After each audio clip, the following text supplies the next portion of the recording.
Zoran Spirkovski. How are you doing, man? Spirkovski, whatever. Spirkovski is it's on Twitter, isn't it? Yeah, it's on Twitter like that. Just trying to be funny with my Twitter username. Yeah, no, How are you, Carlos? I got it. I'm pretty good, man. You were telling me that you were feeling a little bit burnt out. Why is that? Yeah, super burnt out, man. It's been an amazing year. Very, very demanding on workload, but it's time for some vacation, I think. For you or for the whole DAO? The DAO For never for me, sleeps. for me, I'll go like literally tomorrow. I'm going to a mountain and taking a few days off, and that's my vacation for the entire year. What are you at these Welcome days? to, At Macedonia? yeah. Cool. Like I know a bunch of Macedonian history thanks to like sitting next to you for for a couple of months that I don't think I would have in my mind otherwise. Yeah, that's fair. That's fair. I mean, like I'm not a big history buff. I look more towards the future and what can be rather than what has been. So, uh, yeah, I'm not the best source of this kind of information. Dude, but I've been wanting to have someone in the podcast that was employed by a DAO because I think that's a very interesting dynamic that people don't often hear about. You should speak with DORG, DXDAO. The DAO, but isn't it good enough to have you? I mean, it's a step in the right direction. Yeah. But if you like, there are DAOs and there are DAOs. There are many different types of DAOs. And for example, like DuckDAO is a very small, tight-knit community, and it's based on reputation more than anything else. And decision making is not fast, it's slow. And actually in most DAOs, it's very slow. But if you want to see like what a fully decentralized version of a DAO would look like, check out DXDAO. Like the guys are amazing. Like DXDAO. What do they do? Yes. They create DeFi protocols, products. They have a few Mesa, Omen.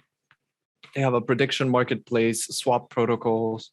But the interesting thing about them is that every decision they make it on chain. So they are very hardcore on that decentralization front. And I think like for a future interview, conversation, whatever we call these, that will be a good target for you. And I could probably introduce you. That's definitely. When we finish this, send over some details. I'll be definitely looking into talking to them. Yeah, definitely. But you're right that there are different types of DAOs, and I was when I started learning about Duck, something that I was really interested in seeing is that most of your stuff happens over Telegram. Actually, there's very little that happens over a platform such as like the ones DAOs usually utilize, such as like Discourse or Discus.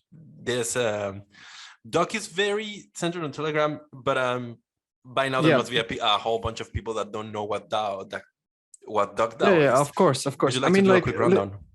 Yeah, sure. Let's start with the basics. We are like a decentralized venture capital fundraising group of people who see that there is a great future in crypto, and we want to work together to find the best projects and get the best opportunities to invest, basically. And for people who are new in crypto, they know there are many challenges. I mean, maybe they don't know, but they soon will understand that it's not easy to get like private investment. It's not easy to get allocation. It's not easy to avoid getting scammed. And there are several challenges, and we deal with these challenges through network effect, because everybody that's involved in the DAO is super well connected. Anybody that approaches us for fundraising, they can make a bunch of claims. We're working with these people, we're working with these people, and we will find a way to verify these claims and eliminate a lot of the scam factor risks. And that's like one of the major benefits of it. And of course, it's not for everybody. It's not for everybody. That's absolutely important for me to say. So it's like, in a sense, really, you're more of a network of individuals rather than an institution itself, right? Because I mean, there are ways that DAOs can refer to themselves, and I see that that's more of the direction that you aim to go. Yeah, I would say so. I mean, compared to traditional VCs, we are not a single entity. We could have a lot of creative differences within how things should be done. Whether a project is a yes or a no.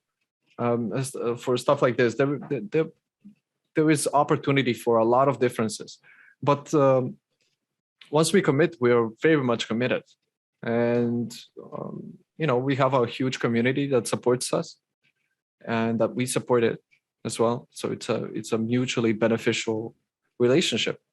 And how does your personal arrangement with DuckDAO work? Like, because you're employed by the DAO, at least in some capacity. So how does that work for you as a person? Who's your boss? Yeah. I'm my own boss, basically. Pretty much, yeah. Yeah, there is some hierarchy. So like the founders, they take responsibility for everything, but I also have a lot of freedom personally. And most everybody in the DAO has freedom to pursue ideas and activities that may benefit the DAO. And this process, it looks like more because I'm guessing, like, you guys have the tier list. I didn't get a chance to like start entering the DAO and infiltrating and becoming a dog myself in preparation for this, as I would have normally done, because that required me to move some coins around and I had them staked, and it was just a whole mess.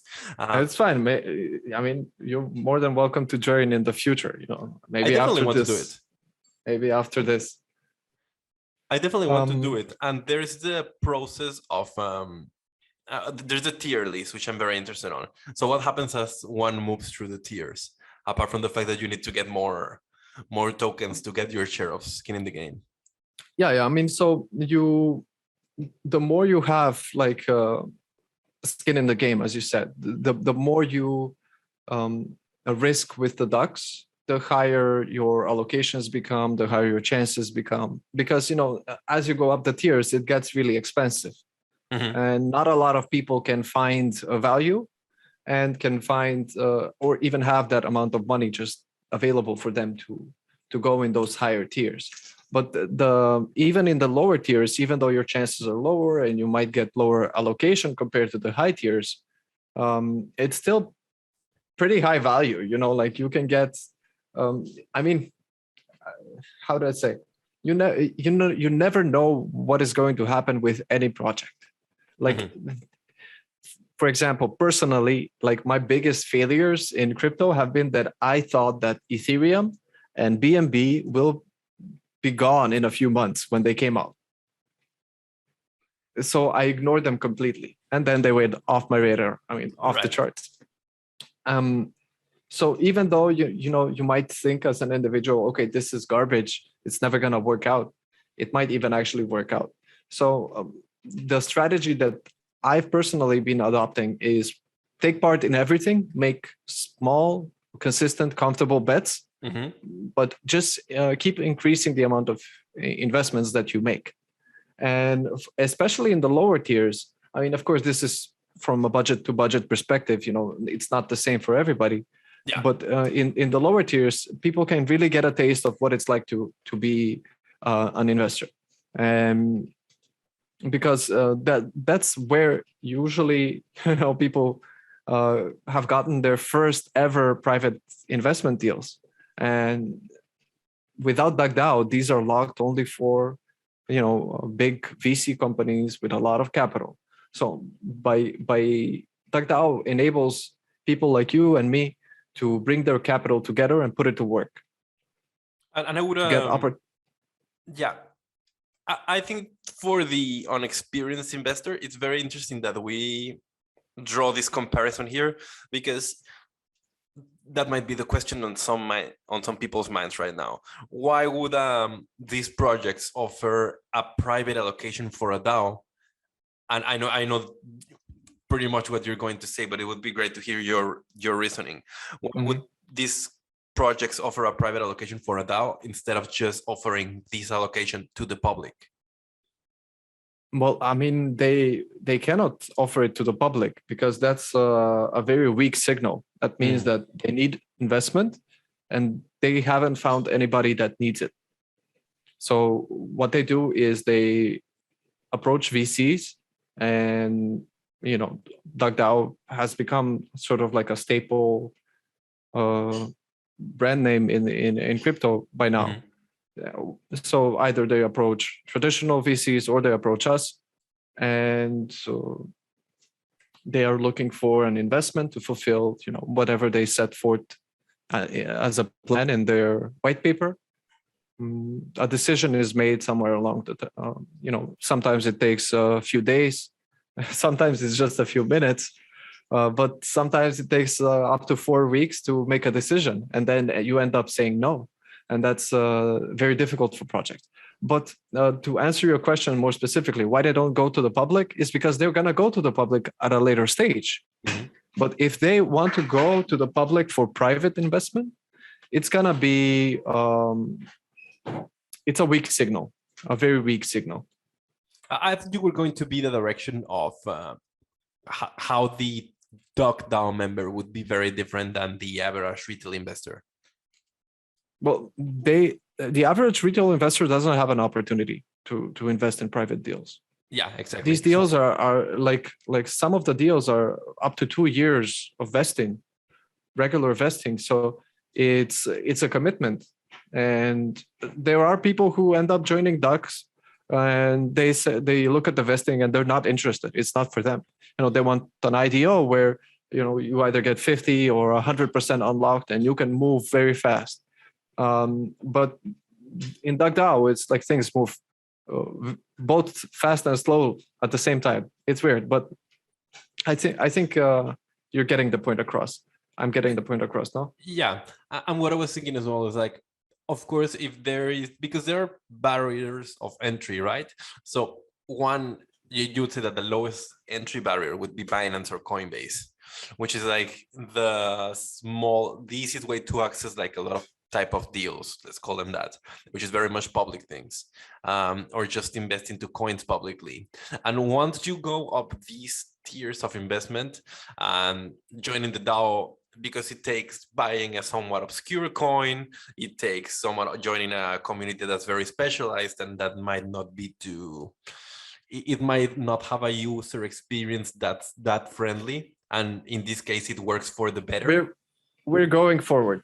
So like step by step, we're changing things, we're making it better. Like yeah. I agree, user experiences, we have a lot of work to do on that front. So I'm not. But the point that I would make here is that in this case, the bad user experience, quote unquote bad, is actually helpful because it filters out some kind of people, and it would bring out the kind of people that when they make an investment, they would commit and they would have like stronger hands and would be somewhat more market savvy. It's not necessary for them to have strong hands because, it's always smart to get your initial investment out if you can. So like if you invest like $500 and you get vesting for 10% and that covers your $500, I think it's wise to just sell it.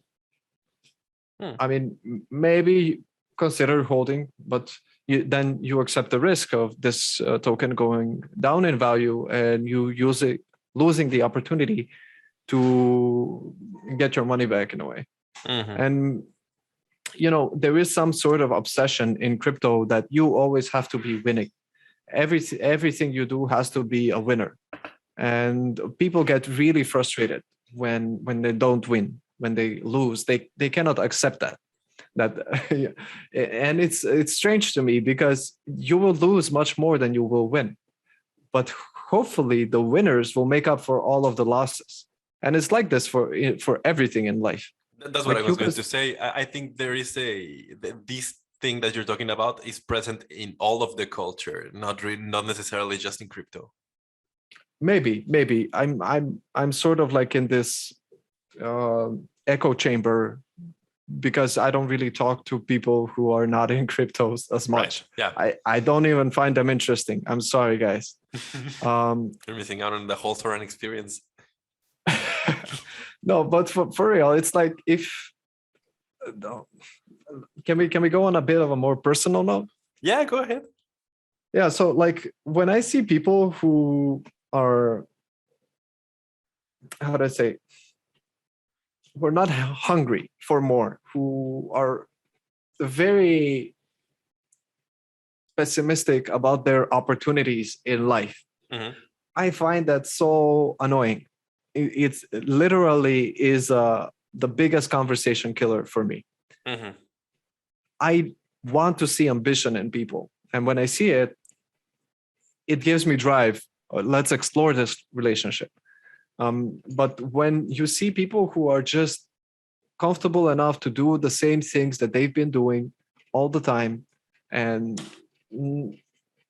not comfortable with changing anything, with taking some risk, it's it it's a buzzkill. There are a couple of very interesting tangents there because, first of all, um, on the flip side, I have the same thing. That kind of thing kills the buzz for me.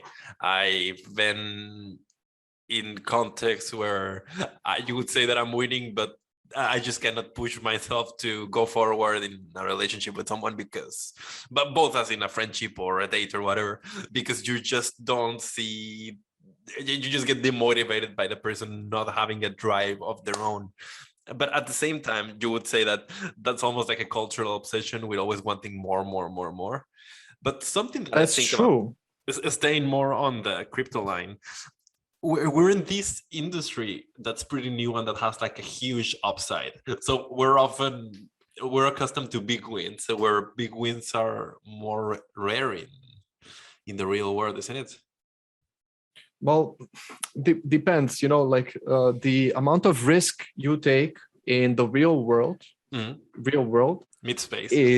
it's so small compared to the risks we are taking by just being in crypto because like every year there is a moment when people start to think, or maybe not every year but every few years, the bear bull cycle, there are moments when people think, okay, so crypto is complete bullshit, it's gonna end and we are gonna lose, we've lost everything, and then people sell bitcoin at $3,000-$4,000. But the reality is that there is a risk in being in crypto, and this risk is highlighted by the amount of money that you can win in a way. Because you're right, there are not as many opportunities to make a lot of money in the real world, and this is not going to last all the time. No, it's not going to be forever. It's not going to be forever because as it becomes more mainstream, it becomes less interesting. And I mean, it becomes commonplace. It's interesting enough that people get used to it. It's like the popular girl in school. She's super popular for 2 months, and everybody is over her. And then she's not as popular because she was so popular. Or it's or your Despacitos of the world where they're like incredibly popular for 6 months and then everyone's just tired of it and you don't want to ever hear it again. Yes, and crypto has managed to prove to us that it's not a fad. So if we're talking about Despacito, crypto is music, and Despacito is farming, yield farming. NFTs. Well, I don't. NFT collectibles, you would say it's something very specific, yeah. Whatever. It really doesn't matter. The story is going to continue to change from one thing to another thing to another thing. It's only going to keep moving forward and changing the things that are in focus. But it has proven by now that it's going to stay around for a long time. It's going to take some serious effort to destroy cryptocurrency culture. So, like just on the basis of Bitcoin and Ethereum, it's going to be a massive undertaking if anybody wants to stop the show now. it's gone. The train is gone, and we're on for the ride. So either you can jump off the train if you want, but I don't recommend it because you're probably gonna get yourself hurt. So stay on the train. If you're already on the train, stay on the choo-choo train. Let's go have fun. It's crypto. It's crazy stuff.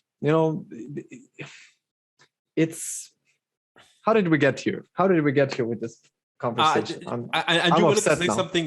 You wanted to say something about the cultural drive of more, more, more. I cut you off in there. Yeah. Well, that's where it all started. So more. That's the story. Like that's what we all want, and we think that more money is gonna solve our issues. More capital is gonna make us happier, but it's not really the case. And the level of frustration that people get when they don't win, like on an IDO lottery, or just in general when their investment turns bad, it's like they don't even understand the risks that they've taken to give money to another person. Like the same people would not lend a friend of theirs 10% of the money that they invest, because they don't believe they're going to get it back, but they do believe they're going to get 100x from relatively random people on the internet. Yeah. So there is a huge disconnect between reality and what it means to invest. What it means to invest, in my opinion, is to release control, have faith, and make good decisions primarily. Don't test your faith if you have none. Like, if I don't like a project for whatever reason, I'm strongly considering not investing. I think personally, when it comes to investing, we don't really talk about investing that much in this show because it's often more tech talk. But I think it's interesting to talk about investing in this more philosophical mindset. And I think if you don't have it, going back a little bit, big wins are rare. Big wins are very rare. People overestimate the chances of success of pretty much everything. Like with this podcast, because you are used to your podcast that you hear, which are often listened by a bunch of people everywhere in the world, and they're like in the thousands of reproductions and everything. And that sort of makes you overestimate the likelihood of getting something done that's really popular. Like a couple of weeks ago, I had my first quote unquote viral podcast. It was like 18,000 hits, and that's nice. way over the average of this channel, right? I have 500 and something subscribers, and they're very nice, and they are mindful in their comments and everything. And after starting these, I've been more on the lookout for smaller channels that are like 200 subscribers, 500 subscribers. I found this guy. I did feel a little bit bad for him because he's been doing it for like 3 years and has like 200 something episodes with actually very good people that have some of them which I know. And the guy has like 200 subscribers. It's been at it for some years. And well, yeah, that's what happened. You overestimate how long the long tail is, because most of the success is sort of concentrated in the top 10%, top 20%. And and also just a question, cut here. Do you see like a timer? Yeah, I see a timer here. yeah. That's good. It disappeared now. Yeah. That's a standby timer. That's crazy. Okay, it's like before going to sleep. Yeah, it's gonna go to sleep. But so you see that just to reconnect to what you were saying. There is also this thing that's called selection bias. So like people who watch business content on YouTube, they are more likely to watch success stories than failure stories, even though there are many more failure stories available. Correct. Because they want to succeed as well. They also want to believe they will succeed. And in general, it still holds true that there will be many failures, but if you continue, you give yourself the biggest chance of success, because it's not about how many times you lose. It's about whether you will quit or not. Partially agree. I think there's definitely, if you make smaller bets, like we were talking in the concept in the context of investing, if you make a lot of small bets and you weigh them well. So let's say that you make a lot of bets that have a chance to go into 100x. So you get to make 99 of them, and if just one of them succeeds, then you're in profit. And you get to make 100 more bets, no, 99 more bets that are weighted enough. That's like a smart way to go. If you count that your bets can only go to 0, if they can go negative, that's cheat for you. Yeah, that's a different story. That's a different story. And in investing, sometimes your worst case scenario is that it goes to 0, right? But in real life, things can go negative. So you can not only fuck up your chance at entrepreneurship, but you can also end up in jail. You can end up paying fines. You can end up over investing in your business, whatever. And so there is a problem with people that advise you to quit. Yeah. Yeah, I understand why you're saying this. Sometimes quitting is the winning move. Yeah. Like, I don't know. I'm gonna give a relatively stupid example. You walk in the park and there are 3 people coming out of the shadows, and they say, give me your money. And you have 2 options, really 3 options actually. You will fight them. Mm-hmm. You will give them your money, or you will run. And running, it sounds like a quitting option, but it's actually like the most proactive thing you can do, because even if you give them the money, for example, that doesn't guarantee you won't be harmed, or they won't do anything to you. So running, especially if you're in a good condition, is the best option. But I mean, there are no hard and fast rules in life or crypto in general. I think it's more about balancing and being aware and watching and learning and being open. And so at DuckDAO, going a little bit back to the bets that the DAO is making and the projects that it chooses to invest on, I know that you have a process for betting projects. And I know that you have a way to select your bets. But I sort of have a feeling that in general, the Launchpad hype is dying a bit down. Is that the case? Do you see like that at some point we're just like at the crest of the interest in Launchpads, and nowadays that's just somewhat dying off? If that's the case, I don't really have an opinion on this, because what I'm mostly concerned about is building a product. Because when we're talking about Launchpads, we're not really talking about DuckDAO anymore. We're talking about DuckStarter now. Mm-hmm. So in terms of DuckStarter, what I'm focused on is building the best product possible, getting feedback and filtering the good feedback from the bad feedback, and understanding how I can create the best possible user experience for the people that use it. And if the people that use it suddenly become a very few or not at all, that's fine. The market will decide. What is it there in the experience that you think other Launchpads are not doing? And yeah, you're right that this was more about DuckStarter than DuckDAO itself. So what's the question? What do other Launchpads do that we don't, or the other way around? That you could do better.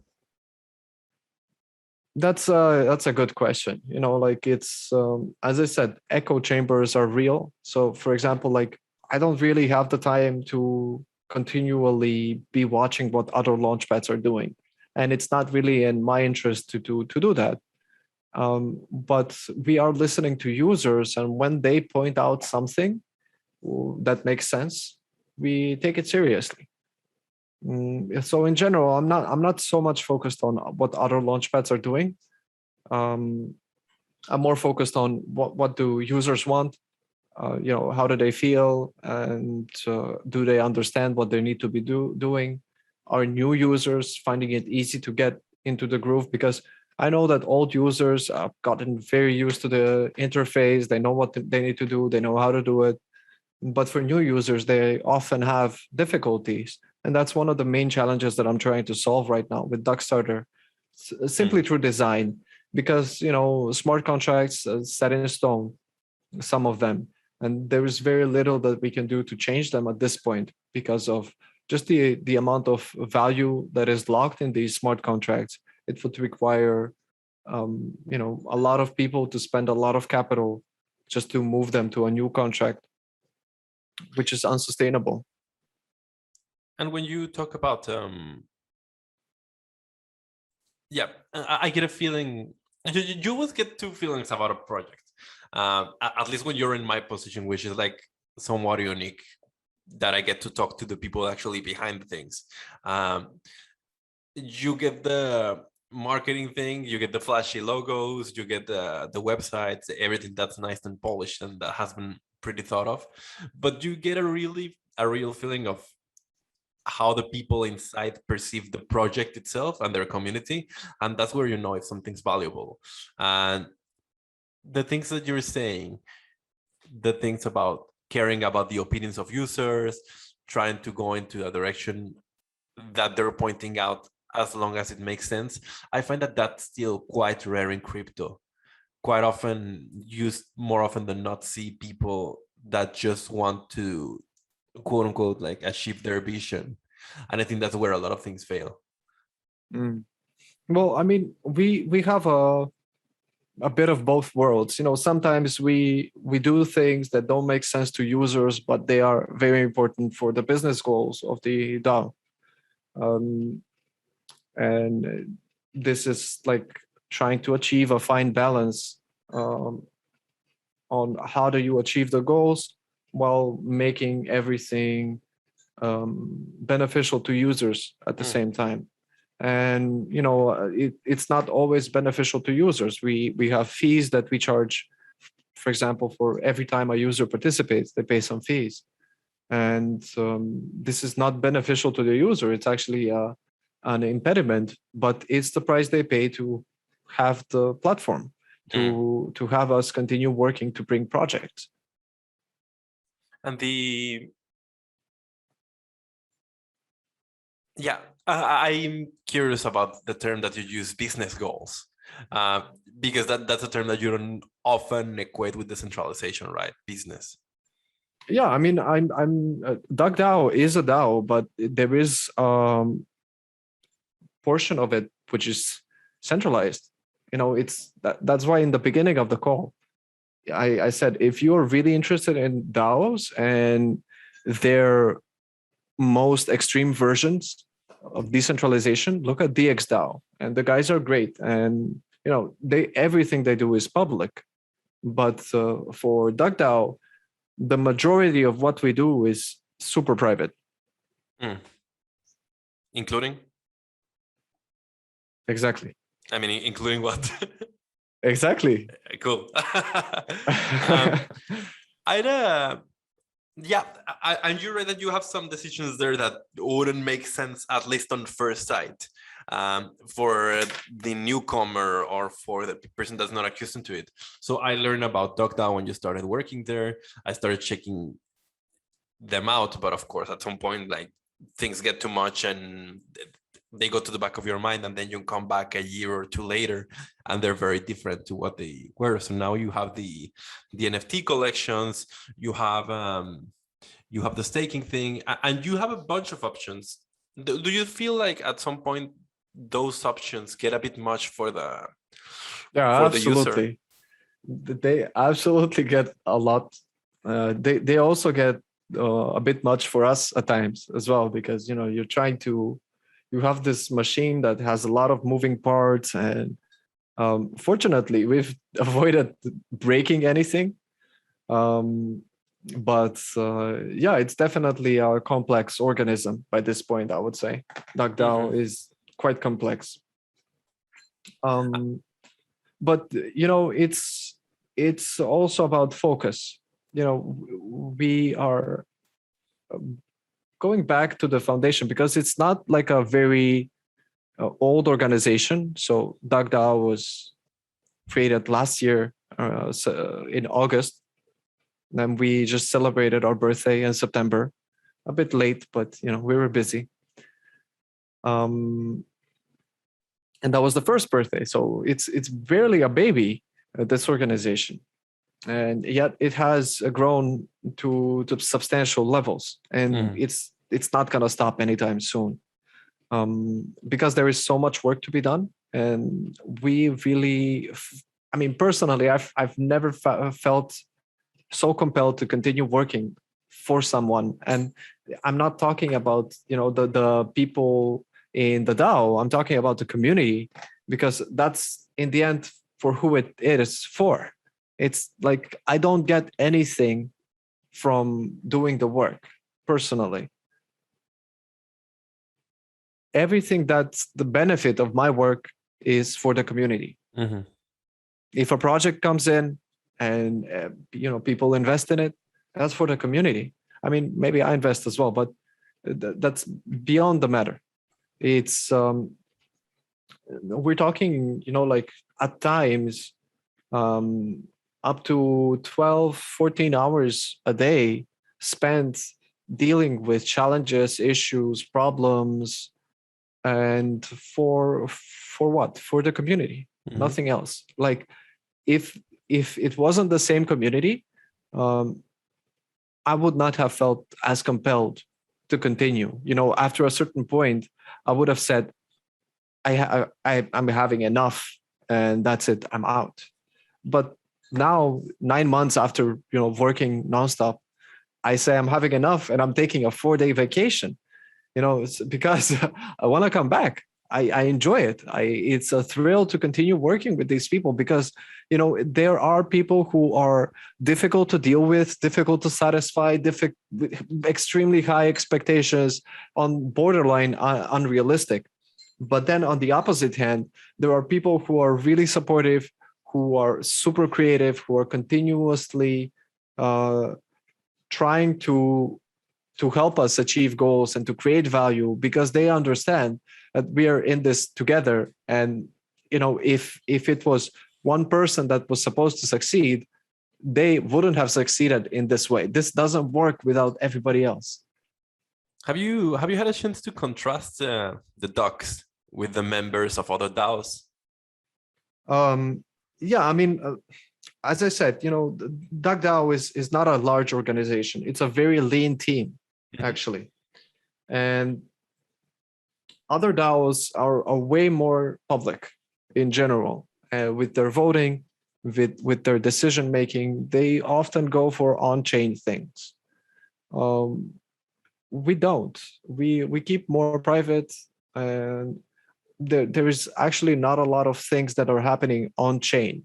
There is an initiative to slowly move to a place where everything becomes a smart contract. But the challenge with that is it becomes very difficult to make changes after that happens. So this approach that we're taking is identify how it's going to work first, because it's an exploration process as well. This has never been done before. And in order to find the best way to bring it to, because let's be real, I would love that in the future, I would be able to step back and everything continues as normal. Like if we can get to a point where things are so decentralized and automated that it simply works, that would be perfect. But we're not there yet. I'm on to another discussion, that is, what is a DAO and what does being a DAO requires. I would say that I'm a big fan of, like we were talking before, small, very weighted bets that are also somewhat convex in that they have a large positive outcomes and small negative outcomes. And I really like it when people are doing that. I feel like that's what DuckDAO is doing, that you're going step by step and not hurrying in the process. And I think by some virtue of what some might call like almost like religiously the invisible heart of the hand of the market or whatever. That's the way that things do find their place in the world. So if you may have made this decision of like stay at DAO on paper for whatever reason, might be practical, might be philosophical, might be anything, but eventually that decision leads you to another thing that leads you to a type of person that joins the DAO, and that eventually makes you find your unique fit in the world, isn't it? Yeah, that's true. That's true. It's the butterfly effect, as you say. I mean, you didn't say it, but you described it. It leads to other things. That's true. That's true. And everybody that's joined has changed the trajectory. But the,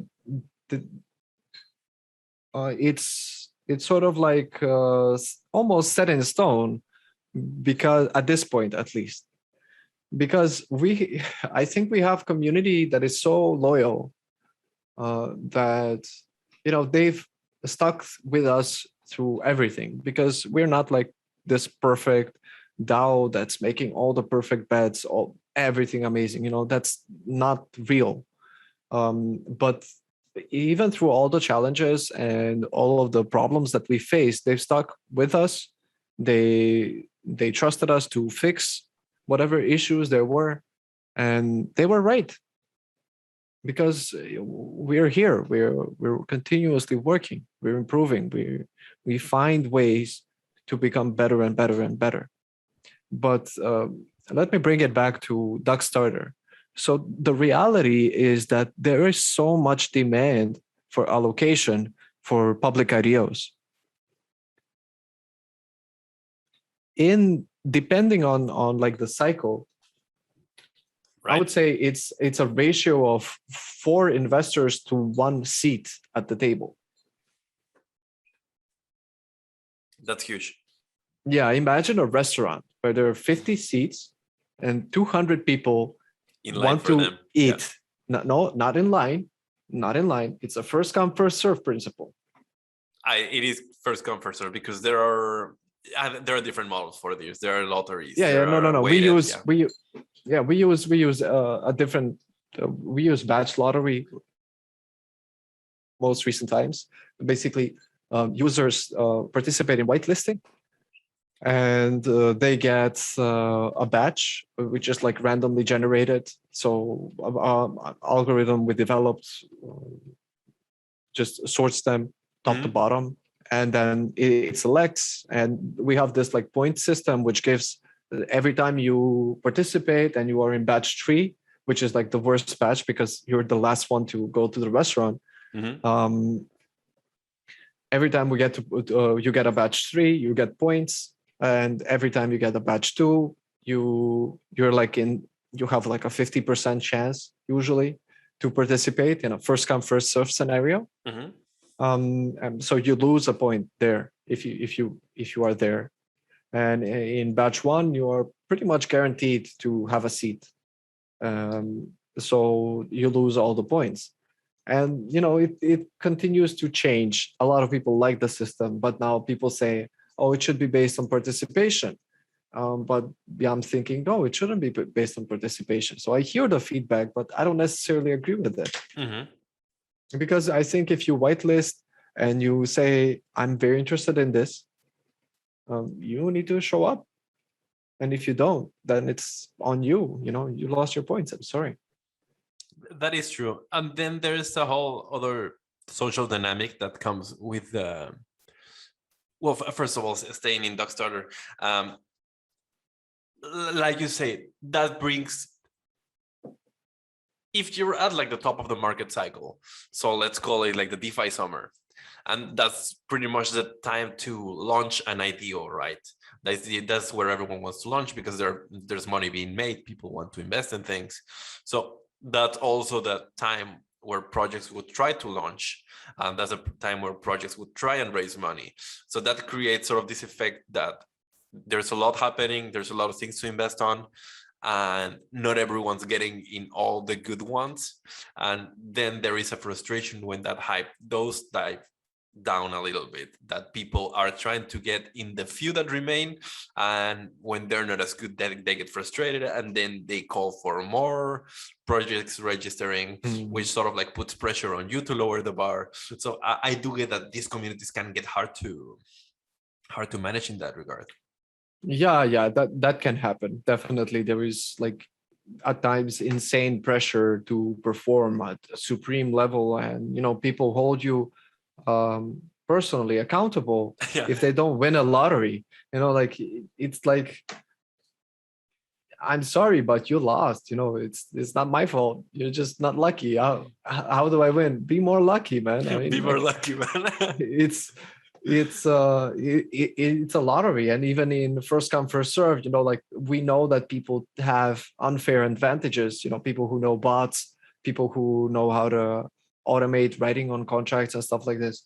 We know they have an advantage, and we've thought about this, and there are many security features to prevent this kind of behavior, which is why we don't really like first come first serve as much, because the few people that have an advantage, they can almost guarantee entry into every IDO, and we don't necessarily think that's fair. Which in your restaurant analogy, that's like the strongest people get to push the others and get in front. Yeah, and then we have the bouncer who says, no, sorry sir, go back to the line. Yeah, or go back to your batch. No, but the batch, it's we've went through so many variations of how to do a good IDO, and we haven't found the answer yet, because we tried first come first serve, so many complaints. We tried batch lottery, so many complaints. It's like no matter what we do, there will be many complaints. About 75% of people will complain because they didn't invest. They didn't get lucky. They weren't fast enough. And, it's sort of like pick your own excuse kind of scenario where I get to choose, do I want to tell people you weren't fast enough because it's first come, first serve? Or do I want to tell people you weren't lucky enough because it's batch lottery? Mm-hmm. So you have to, yeah, I mean that's hard. Dealing with communities just deal in with general, it's a bunch of challenges, and I guess that I was reading the other day.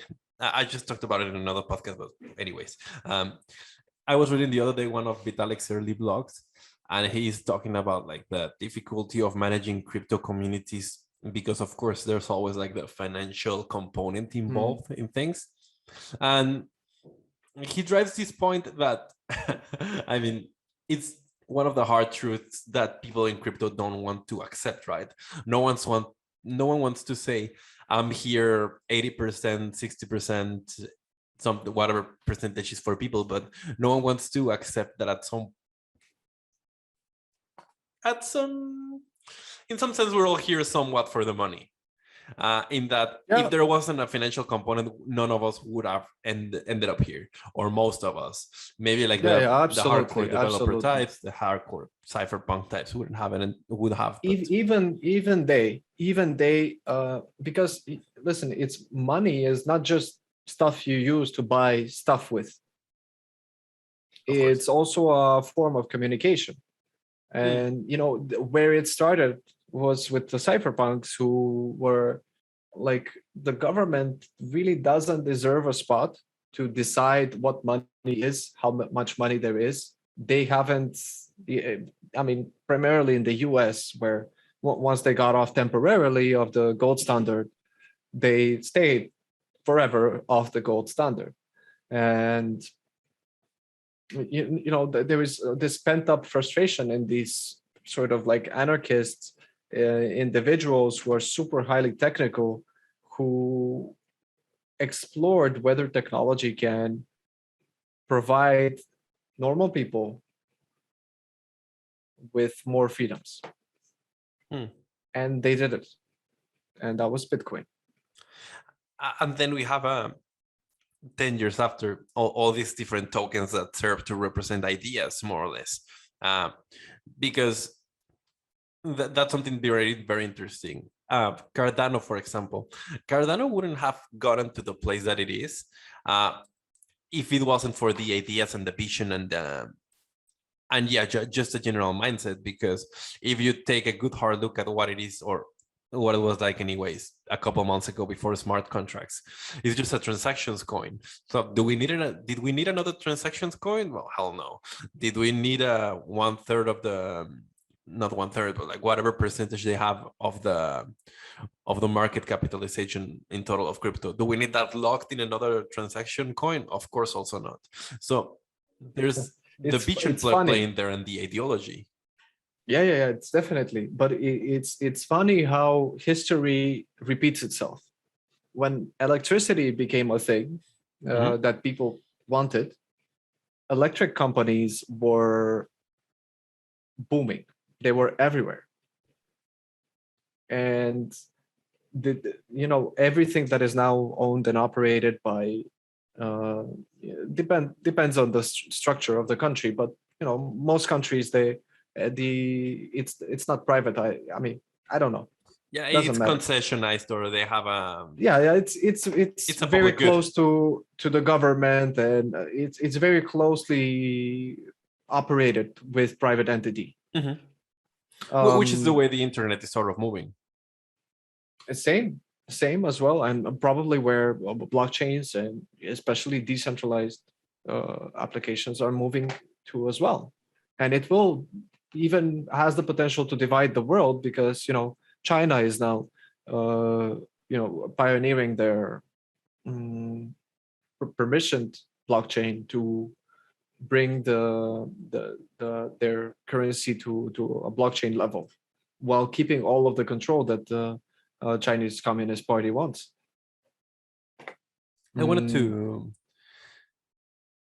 to say as well, because about money as a means of communication and about these blockchains as a means of communication, token prices to me are somewhat like one of the less interesting things you can talk about, because every conversation is sort of like driven by the ultimate point of number go up, and number go up equal happy, number go down equal unhappy.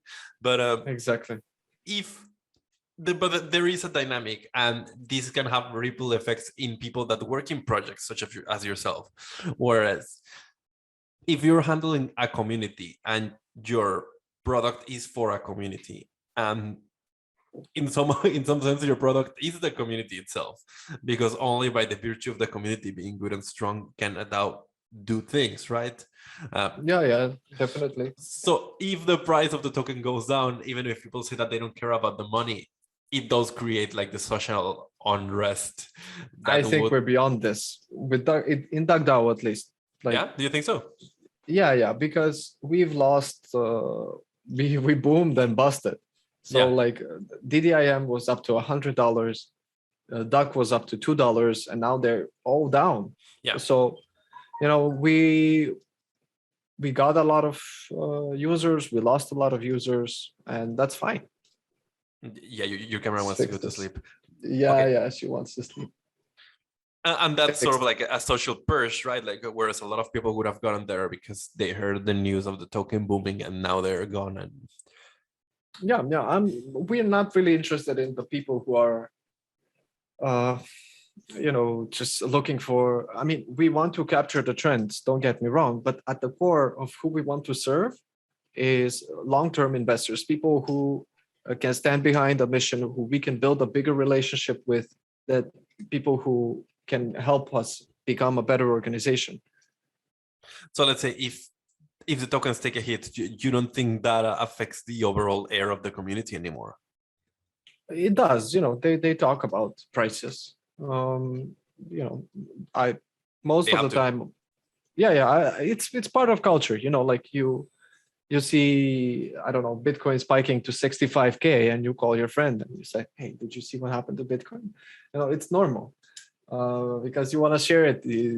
There is some excitement in this, but it's all driven by supply and demand. And if I can make the best possible product, so I'm bringing it back to that. If I can make the best possible product that really fulfills the goals and solves an issue and solves it really well, and it has great user experience, I am not worried in the slightest about what the price of a token is, Mm-hmm. And that's because what your people want to hear as well. it balances itself out. If Duck, for example, for Duck Starter, users need to stake Duck to get a tier to be able to participate in whitelist. If Duck goes down, it becomes an even more undervalued purchase for people. So people will use that opportunity to either upgrade or bring their friends on board or whatever, or even if they don't and it continues to go down, I'm fine with it, because in the long run, I know that I'm doing everything that I can, and there are other people who are also doing everything that they can to create as much value, to solve as many problems, to solve as many challenges. And as such, I'm not really worried. You mentioned the word challenges a lot through this interview, and No, I really, I mean, as we were getting closer to finishing this, I would want to ask you what are the main challenges that you're dealing with right now? so right now it's design, in fact, and also work-life balance. Is it possible to have work-life balance? I'm not I sure. don't think so. In the 21st century, forget about it. I'm not sure, but I'm gonna take this vacation to think about it. Jokes aside, the biggest challenge is, how do I explain in 5 minutes or less the very complicated nature of DuckStarter and apps together? I mean, tell me what you think. We But I don't think, want people who, yeah. Let me ask. We sorry, don't I thought really- about what you said. Go ahead. Yeah. No. We don't really want people who are not taking the time to think through their decisions, and also then proceed to blame others for their decisions. And if people take actions that affect them negatively because they did not invest the time to understand the decision they are making,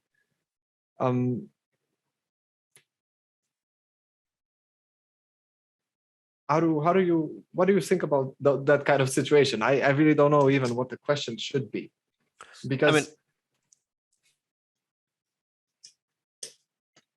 we're trying to do our best to answer, to provide information, to make it available, to give all the risks, and people get a lot of frustration because, for example, the duck token, you stake for a tier, there is a 90-day timer that starts the moment you stake your tokens, that initiates like a burn feature. So if you unstake in the 90 days, you, like in the 90 to 75 days, you will burn 30% of your duck. So this is sort of like incentive, I guess. It was created very early on in my involvement in DuckDAO, so I'm not sure if I agree with it, but there is nothing that can be done to be changed because it's on a smart contract. So I think as much as any, what I would think about that, of course, there are two questions there, right? There's the question of how do you achieve that, which is more tactics than anything else. Tactics take a million different forms, and there's also the question of whether that's like the personal question of, am I right to try and exclude people? I would say that excluding somewhat works to everyone's benefit, doesn't it?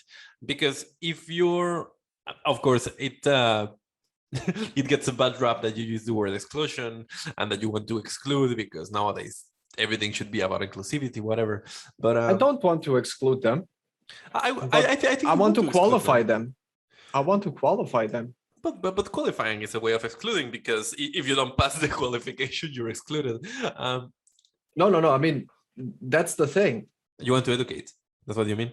If they, there is no way for me to prevent anybody from taking part in anything related to DuckDAO and DuckStarter.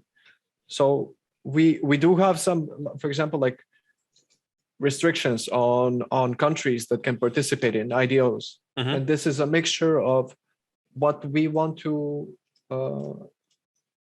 which countries we want to ban, sort of exclude, and which countries projects want to exclude. And there is a general recommendation list, and it's basically a weird situation where it's USA and all of the countries sanctioned by USA, so as to then in the future we don't get into any legal issues with raising funds, because especially the USA is very aggressive in how it enforces the rules and regulations that relate to its citizens. And this is not something that a lot of other launchpads do. But we think it's very important that we do this because we want to be a long-term participant on this market. And then in the future, if we are ready to accept US investors, then we'll take appropriate action to see what can be done with the appropriate jurisdictional, how do I call them, organizations. What I meant with excluding, though, is that if you somehow make it clear, like this is not for everyone. So if you have like pink hair and one of these nose rings, and you're all full of tattoos, of course. So some people are very naturally not going to hang out with you. That's your Catholic lady across the corner in the church or whatever. But that actually works for everyone's benefit, because then you don't get to have all the constant friction against two people that wouldn't get along anyways, or that would think very differently about certain things. There's no reason to force people to stay together in a room or close by. I mean, that's you put it very nicely, and it's difficult to communicate this for now, but we're trying to do this. I'm planning to have like a quiz users will need to take before they are able to stake Duck tokens. So sort of like Binance does with futures trading. They make you take this short quiz where you say you understand the risks and etc. I mean, continual education. Now with video content as well. AMAs, stuff like that within the community. There is a lot of work to be done. I don't get, as a user, as a viewer, and as a member of the crypto community, I don't get very attracted towards AMAs. I care about AMAs if I made a question myself, but apart from that, that's not something I flock towards. No. I mean, like AMAs can be great, really, to raise awareness, and pretty much that's it. And then the second utility of AMAs would be that you have a community that really cares about what you're doing, and they want to know more, and they have questions they haven't had the opportunity to ask, or they've asked but haven't been answered in a sufficient manner. So that's what AMAs are really useful for. And that's how I plan to use them, because, we got so many people who have all kinds of ideas of how things should be, how things would be better, how things would be like this, how things would be like that. And sometimes they give me garbage ideas, and they don't like it when I tell them this. But when they give a great idea, I'm like all ears. Yeah, that's great. Let's do this. We need to do this. This would be useful for everybody. Because some people have it difficult to see beyond themselves, to put themselves in other people's shoes, of course, and say, okay, so how would this affect everybody? And they're thinking just of a change that will affect them, and they like it. That's going a little bit back to excluding. Excluding can be done very, very explicitly or very implicitly, and one of the ways to do it like implicitly is through education, right? So if all the time you're bringing, like you say, all of the time certain types of ideas get classified as garbage immediately, eventually that kind of idea is going to stop coming, right? Or the community itself is going to start rejecting it before it ever gets to you, and in some way that dynamics becomes useful. Sort of that like might be difficult because I'm like very active in the community, and I don't distance myself all that much. Like I literally, if there is something that's happening that people are fighting about or being, aggressive. I go in there and become a peacemaker. I mean, but the peacemaker doesn't get to have that much the work-life balance in an era of That's 24/7 true. communications. Yeah, that's true. That's true. But it's part of what needs to be done, and uh, and I'm more than happy to do it actually. Because working with DuckDAO has been probably the best opportunity I've had since ever, and I've been in crypto for 5 years, and I've never had an opportunity like this, and I really do enjoy it. So I'm more than happy to give more than I'm expected to, if that makes sense. And I see that now you're doing somewhat of like what's also your passion, which is writing. Of course, you're doing a lot of writing in your role in DuckDAO, but I think that you found a very nice way to evolve from writing, moving towards the DAO. And the NFT is great, man. The storyteller NFT is really fun. I'm glad you like it. But yeah, I do see like because I think we didn't mention this at the beginning. I've known Zoran since like 2017. We used to work in the same office, everything. So it's been cool to see you transition from like this Macedonian nomad that was going around Yeah. trying to find a fit in the crypto world to being the head of marketing to DuckDAO, man. Yeah, it's been a crazy journey, man. I'm not gonna lie. And we had a lot of crazy times on Cyprus And back in 2017. I think it was the start of the bear market. we didn't know how long this thing was gonna last. We were working with shitty bosses in a shitty Absolutely. office. Yeah, fun times. Yeah, I mean, it's everybody has to make a decision on what they want.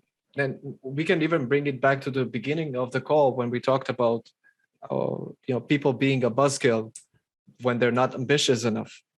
And it's I don't think people who are happy, genuinely happy, and with what they have, and they want to suspend their growth for a period, or just want to focus on other things that are maybe not of financial nature. I don't mind that. Like if someone is very passionate about something, I don't really care if they're making money or not. But um, it's more about those people without passion. So maybe ambition is not the right word. It's passion. Mm-hmm. Do you really care about something in this life of yours that makes it worth more to you? That you wake up and you're super excited about something, and you don't have to be all the time excited, but you find value in continuing to do some great work. Because, like, for example, let's take scientists. They might be ambitious, their work might be exciting at times, but most of the time it's boring as fuck. But they keep doing it because they see value. Exactly. I wanted to say that because sometimes, yeah, I think waking up excited is a bad metric, because some days you're just like, oh, fuck, I have to go deal with this problem. I have to do this. Exactly. And then you go up and deal with it. You're groggy. But the implicit passion that you wake up and you get up and you do it anyways, that's where you see the passion in people. Yeah, definitely. And there are difficult moments. Everybody that I know has faced some sort of depression or extreme procrastination, and this deep unwillingness to take action, to take responsibility, to change things. Because it's so difficult, because it's psychologically, at least, extremely difficult. And I get that. And there are moments like these. Maybe you've gotten burnt out. Maybe you tried many times and you failed. I mean, take a rest. But the main thing is the people who are not really happy with where they are in life, and at the same time not doing anything to change that. That's a very contagious behavior for me, and I don't want to be around those people. It is contagious, and you're right about that. I think there is a lot of Just as we talked about before, about failing and succeeding, and how the social pressure to succeed is so high, and how people don't look at anything that's not an absolute banger. People underestimate the power that putting something out into the world has. I know that even if I have 500 subscribers and my videos don't get that many views, I've gotten a lot of value from doing this podcast, for example, that I wouldn't have if I didn't have. And you wouldn't Yeah, have yeah. gotten the value that you had and ended up at where you are right now if you hadn't been putting out articles into the world, or just done your writing thing, or going around and talking to people about the things that you care about. So just the mere fact that people put out something into the world is something that doesn't get the rep it deserves. Yeah, yeah, absolutely. And if you enjoy this, if you enjoy, and you're doing a fantastic job, by the way. Thank you. I know I know that I'm a type of person that goes on tangents, and you've been very successful in bringing me back to topic. I mean, in the end, it's all about the big picture, right? It would be very, things can devolve into a conversation about prices. But I always use prices as an example, but there's like 10 things that are in the same category, that they're just driven by by a very simple metric in the bottom. So in the bottom, Yeah. just as with prices, the metric is up or down. That just disqualifies the whole topic. And if you manage to stay away from those, then you can have conversations that are very productive. And I think we did something very productive here today. You think so? I wasn't sure. Right. I thought we were just having fun. No, I mean, productive for someone. Yeah, I guess. It was enjoyable though. It was enjoyable talking with you. I enjoyed it, man. I haven't talked this And long with you you for a know, while. this was really free flowing. I came in this not really prepared or expecting anything, and I like it. I hope that your 500 subscribers will find value in this mishmash of investment philosophy, psychology, DuckDAO, DuckStarter. Thanks to all the dogs watching this as well. I suppose that there's going to be a bunch of them right now hanging in. So hello to all of you, and thank you very much, Zoran. It's a pleasure, Carlos. It's a pleasure, and we should do this again maybe next year. Definitely, or before, man.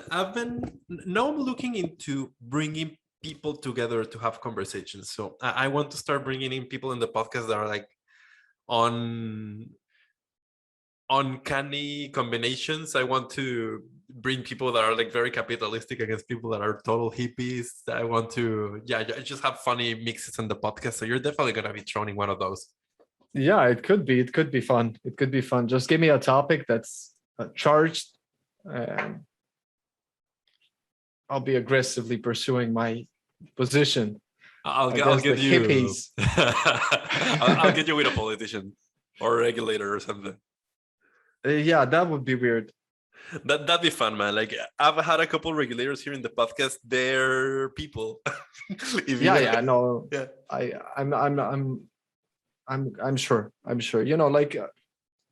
I think my whole outlook with the things that have to do with country and a law is like, be a good person, and if you are a good person, if your moral compass is good, you'll do well to avoid prison, and I hope that's true. I hope that's true as well. Sometimes when I'm thinking about something and I'm not really sure if it's like legal, I talk with lawyers. Like, is this legal? Like, I mean, could be anything. Like, most recently was, I have a few friends that have a casino and they wanted to promote into some chat groups, nothing to do with DuckDAO. And I helped them, connect with some people, and they weren't sure if it's legal. So I'm like, okay, let's talk with a person who will help us understand. Because people will try to protect themselves in many different ways, and that's good. I think that's very good.